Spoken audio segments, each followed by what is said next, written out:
With his name currently swirling in trade rumors, on today's show, I'm going to make the case for and against trading Justin Verlander at this year's deadline. You are Locked On Mets, your daily New York Mets podcast.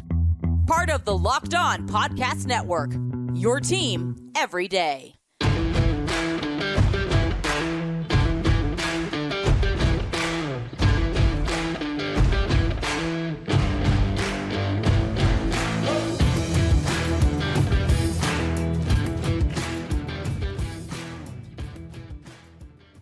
Hello to all you amazing Mets fans. You're watching Locked On Mets, part of the Locked On Podcast Network, your team every day.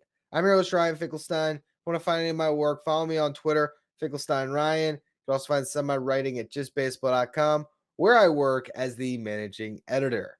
Now, I wanted to hop on for a Saturday show because I never got the chance to really make my case for the Mets trading Justin Verlander or keeping him, because this wasn't something I really thought would be a possibility until David Robertson was traded on Thursday.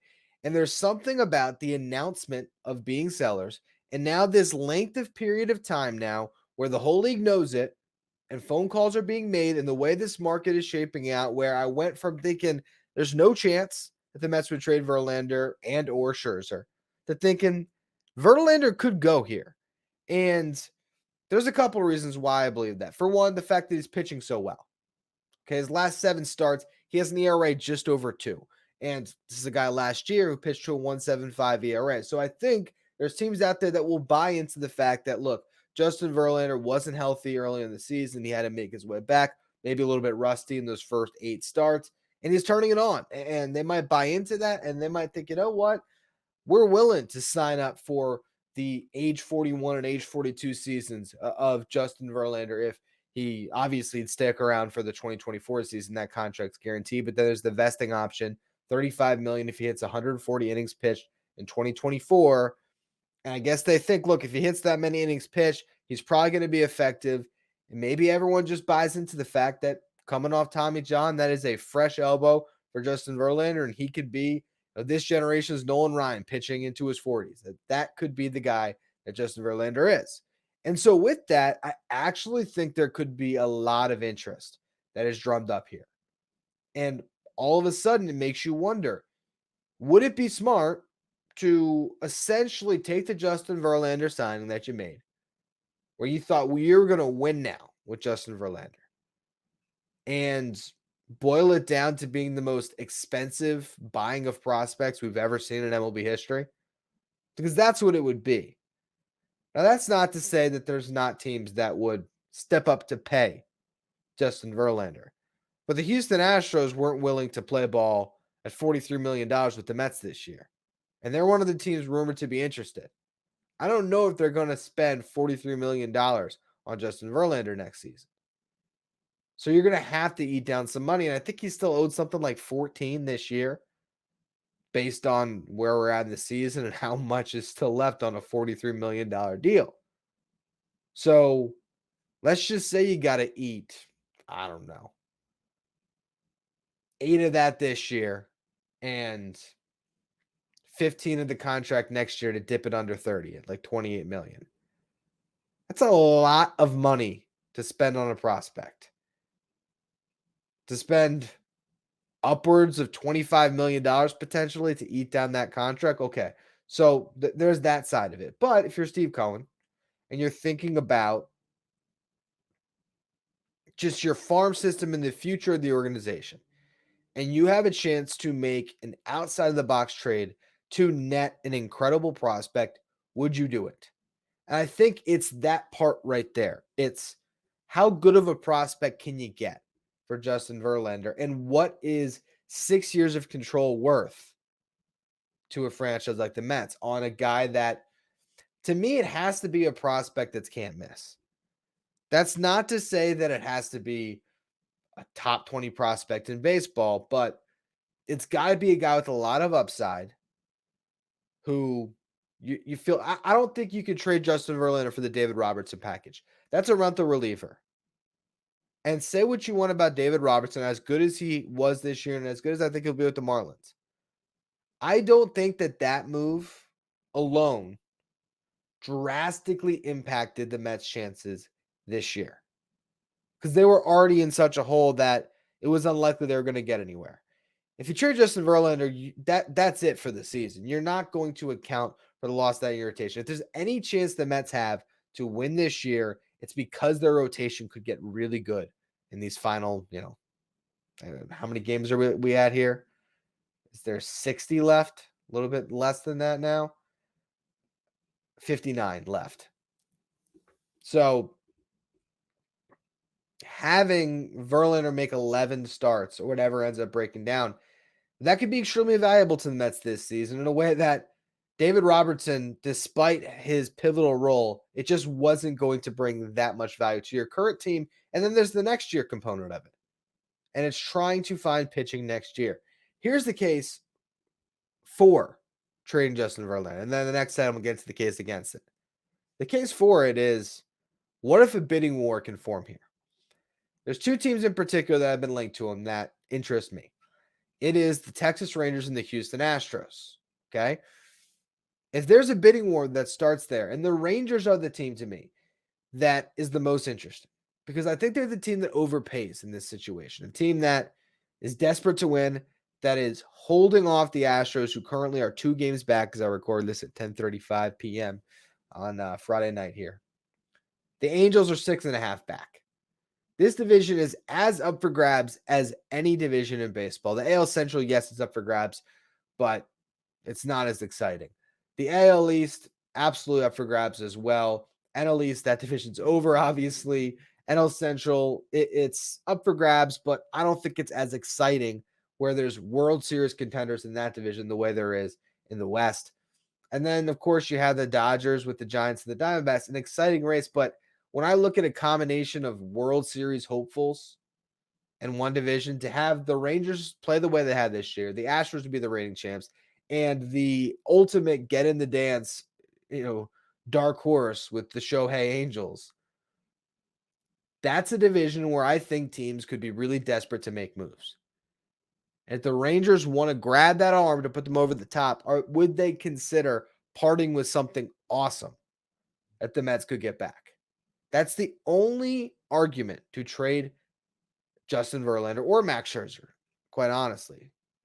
It's depending on the money you eat, and that's obviously a massive equation in this.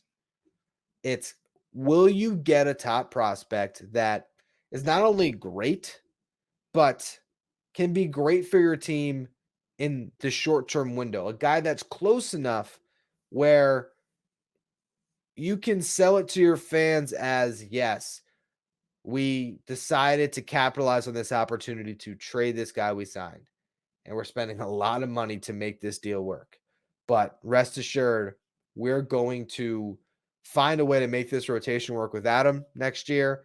And this piece we just brought in, he's going to be better to extend our window to win beyond even the next 2 seasons, but he'll still help the next couple of years. So I think that's the case for trading Justin Verlander. And there's another caveat to that, and it's if they have a certain international free agent in mind that they believe they will lock down. I think that also makes Verlander a little more expendable. So I want to touch on that real quick and then get to the case against it, and then we'll close the show today breaking down Mets Nationals 2-game winning streak.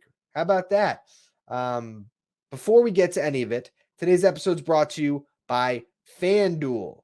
Take your first swing at betting MLB on FanDuel and get 10 times your first bet amount in bonus bets up to $200. That's right, just bet $20 and you'll land $200 in bonus bets, win or lose. That's $200 you can spend betting everything from the money line to the over-under to who you think is going to have the first home run in a game, all on an app that's safe, secure, and super easy to use. Plus, when you win, you can get paid instantly. There's no better place to bet on MLB than FanDuel, America's #1 sports book. So sign up today and visit FanDuel.com/lockedon to get up to $200 in bonus bets. That's FanDuel.com/lockedon. FanDuel, an official partner of Major League Baseball. The New York Mets play the Washington Nationals again, 7:10 Eastern time tonight. Catch every pitch of the Mets' hometown broadcast with SiriusXM on the SXM app. Just search Mets. Now, I alluded to an international free agent that the Mets could be in on who would make Justin Verlander more expendable, and that is Yoshinobu Yamamoto. Here's a guy who's pitching to a 1.67 ERA this season in the NPB, over 108 innings pitched. So 1.82 ERA across a 7-year career. This is the best pitching prospect to come from Japan since Kodai Senga, obviously, but he's better than Kodai Senga. At least he has been in the NPB. And Billy Epler made a trip to see him earlier this year. So there's obviously interest there. So if you feel like you got an inside track at Yamamoto, and you know you already have Scherzer still for next year and Kodai Senga, maybe you believe you have enough frontline pitching to get by. And then also, it's not like the market is devoid of starting pitchers this year. There's not a ton, but there's still Marcus Stroman, who the Mets aren't going to end up bringing back. But there's Blake Snell, there's Julio Urias with him, and also Aaron Nola. So between those four, you would have some other options to potentially sign a guy that can slot in as a frontline starter. Outside of that, more mid-rotation depth guys, Lucas Giolito, Alex Wood, Martin Perez, some older veterans as well on top of that. But you'd have to feel pretty good about your chances to get Yamamoto, I think, to be comfortable trading Justin Verlander, knowing that Stroman's not coming back. Urias probably doesn't leave the Dodgers. Snell, maybe that's a guy you can get. Highest bidder gets him, but I don't know. I don't know if Snell would be a fit for the Mets. Nola, is he leaving Philly? Is he coming to the Mets? There's just not a lot out there. And if you have to pay any of those guys upwards of $25 million, and you're also paying Justin Verlander $15 million on someone else's books, that's where it gets really complicated. And this is where we get to the case against trading Justin Verlander, because ultimately, you're still a win now team. And the way Verlander has pitched lately, I still believe that unless you're getting a prospect that you just cannot refuse to acquire, you're better off letting this thing play out this season, knowing that you still have Justin Verlander to slot in as your ace the next 2 years. Because I'm a lot more confident, at least with what we've seen so far, that Justin Verlander is going to be great next year, that I'm confident that Max Scherzer is going to be great. And if you go into the season with Verlander, it's Verlander, Scherzer, Senga, Quintana, David Peterson, Mike Vassell. That's maybe your top 6 guys. And obviously there's the Tyler McGills of the world, and there's the Jose Budos of the world. And we'll see where Dominic Hamill is at this point. There's other pitchers that the Mets have in their system. Christian Scott in Double-A. You could see guys rise and impact this roster sooner than later. Tyler Stewart's been another revelation in the minor leagues. But you need frontline starters. The Mets went into this year hoping that their 3 big starters of Verlander, Scherzer, and Senga could be a great playoff rotation, and we likely won't see that. It's still worth it to go into next year looking for that. And because you're in this position with Scherzer and Verlander on big money but short-term deals, you could sign Yamamoto too.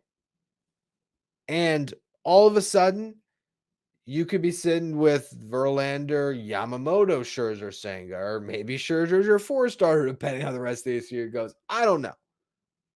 But what I would tell you is, I don't believe that you are going to find a player that gets you closer to a World Series than Justin Verlander by trading Justin Verlander. I don't know if there's that prospect out there that you're going to get that's going to tilt your World Series odds as significantly as he could next year.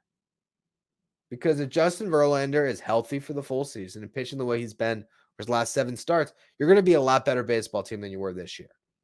And you're going to have a chance to, I don't know about compete with the Braves atop this division, because the Braves just seem like a machine that year in, year out is going to be awesome. But you got a much better chance to be a playoff team next year and to have a shot when you get to October as well.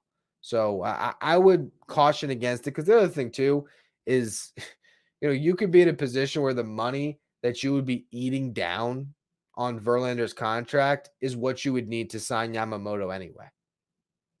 somewhere in that range. I mean, Senga got 15. I don't know what Yamamoto gets. Maybe he gets 20. But if you had to eat $20 million of Justin Verlander's contract to move him, well, now you can keep them both. Obviously, you have to pay the full salary on Verlander next year. But I think it's too risky with how things could fall out in a bad way, where you trade Justin Verlander this deadline. Scherzer continues to pitch poorly, and that carries over into next season. You don't land a big fish in free agency. You're stuck paying Verlander without a great replacement, and next year's a wash too. And you just had a ton of money burned on these 2 years where the Mets don't amount to anything. So I really think the best course of action is still to trade those other guys, to trade the Canas, the Phams of the world. If you can get something for Quintana, that's an easier guy to replace next year. If you can get something for Narvaez, who's a backup catcher at this point, absolutely pull that trigger. But the trading of the aces thing to me still feels too complicated to actually pull off, but it is intriguing and it's something to follow because if they make this move, I believe it'll be because someone blows them away with the trade offer. So we'll see what happens over the next couple days here. The Mets won a game though, so I do want to talk about that in the final segment. First, though, another word from our sponsors. The New York Mets play the Washington Nationals again, 7:10 Eastern Time tonight. Catch every pitch of the Mets hometown broadcast with SiriusXM, the SXM app. Just search Mets. Well, scouts showed up in droves to watch the Mets play at Citi Field on Friday night. Maybe they were there for Mark Canha, for Tommy Pham, both of whom were in the starting lineup. Pham in left, Canha in right. Cam in a nice catch going back on a ball. He went over through with a walk. Tommy Pham, 1 for 4 with a strikeout.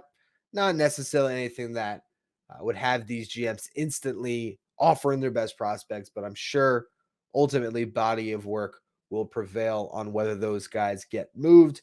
Maybe scouts are looking at Max Scherzer, seeing if he's still the Max of old, if there's still that guy in there, and they can make a trade for him. I, at this point, think that's the least likely scenario among the floated trade candidates. I think the two guys I already mentioned, the guys that came out of the bullpen, even Adam Ottavino and Brooks Raley tonight, might even be ahead of the two aces. Omar Narvaez might be ahead of those guys as far as likelihood to be traded. Then you get to Verlander, and I think Scherzer is the least likely to be moved, but you really never know at this deadline. And suddenly you could see a push for it, and who knows? The players can maybe angle for it. Or maybe Justin Verlander wants to stay in New York and is not willing to waive a no-trade clause. And Max Scherzer says, you know what? Get me back to the Dodgers. And maybe the Dodgers are in on it. So we'll see what happens. Ultimately, Scherzer pitched well. He gave up a home run. He struck out 7. Was scoreless through 6. Good outing. The story, though, was Pete Alonso. Pete Alonso had a great game. Another 2-home run game. Another game where he drove in 5. All 5 of the Mets runs. And it seemed to me like Pete played with a certain level of fire, certain level. And it's not that he doesn't always do it. But there's times where Pete Alonso is pressing. And there's times where Pete Alonso is comfortably locked in and aggressive. And the second home run he hit in particular was one where it wasn't a mistake that he handled. That was the first pitch, and he destroyed it off Mackenzie Gore. I mean, center cut, little bit in, 89-mile-per-hour slider that hung up for him, and he destroyed it. Exit velocity of 112.5. He hit the ball 450 feet. It was a majestic home run. But the second one to me, where he hit it still 423 feet with an exit velo of 107. But it was the fact that he's sitting 2-2. He gets a fastball that is up, that he's supposed to chase, but they didn't get enough up because even though it was out of the strike zone, at the letters, felt like a fastball was coming. He was all over it. He took it to the opposite field to right center and drove it out of the ballpark with authority. That was so impressive for Pete Alonso. And that showed a level of just locked. I'm trying to think of a verb for locked in on the Locked On Podcast Network. But that's what it was, though. It was him being locked. Bottom line. To cover that pitch, drive it out of the ballpark. And I said it earlier this week. If there's anything that gets the Mets back in it this season, it is Pete Alonso. Not going to say he pushes for an MVP, although if he found a way to get this Mets team in the playoffs, he might as well deserve it. But he hit his 30th home run tonight, 29th and 30th. And seemed angry, but a good angry. And maybe, and I said it when they traded Robertson yesterday, I said on that show, maybe it was just the team that needed a shakeup. But it's not to say trading David Robertson makes the Mets better, but being sellers at the deadline maybe does. Or maybe all this will they, won't they sell? The team's been playing tight. Now it's like, yeah, the guys look around the clubhouse and say, we sucked and we deserve to lose players because we are not in the mix the way we should be at the deadline, but let's change it now. And you never know. Maybe that everyone's counting us out thing can actually inspire some confidence in the Mets. The biggest thing is you're playing the Nationals and then you're playing the Royals. But you know what? The Mets haven't been handling the bad teams. So if they show some life this weekend and get a 4-game sweep, and then they go into, I believe those games are in Kansas City, correct? Yes. And then they go into Kansas City and they handle business there. If they're able to do that, all right, maybe we're in for a more exciting next couple months than we think. It's still hard to count on it, but hey, if they win all these games this weekend and the Mets haven't made another trade, I'm sure they'll think twice about it. I'm sure they'll think twice and decide what they should do. Um, if you're trading someone, if a team is offering you anything for a guy like Omar Narvaez that's not of much consequence to you this season either way, you probably consider it. If someone gives you a really good deal for one of the left fielders, maybe you consider that too. But if you sweep this weekend and you get great pitching performances, let's say you get another gem from Verlander on Sunday, maybe you look at it and say, all right, let's just let this team play. You invested enough in it. We were able to recoup some value back on some of our players. Let's just let this team play. And, I think as much as I'd be happy for them to go full bore on the sell, and I wrote an article about that today at justbaseball.com, that this is the first time the Mets have sold since 2018, and it's refreshing for them to be honest with themselves and make moves thinking long-term instead of always short-term. But if the team can show you a little bit of fight here after trading David Robertson, maybe you reward them by not completely stripping it down to nothing, to the studs. So it's going to be a really exciting last couple days heading up to this deadline. And on Wednesday, who knows what ball club we will be discussing. But for all you everydayers, make sure you're locked in to this show wherever you get your podcast. Subscribe. You're watching on YouTube, subscribe there as well. I will not be around on Saturday. Unless the Mets make a trade, you're not going to see me for a Sunday podcast. But if they do, I have my mic with me, so I will, get an audio only show out there. And then we'll be back for a Monday show, and it'll be at that point, getting close to 24 hours until that trade deadline and on Tuesday afternoon. So going to be a lot of fun up until then. Make sure if you want to catch every pitch of the Mets hometown broadcast this weekend, you can do so with SiriusXM on the SXM app. Just search Mets.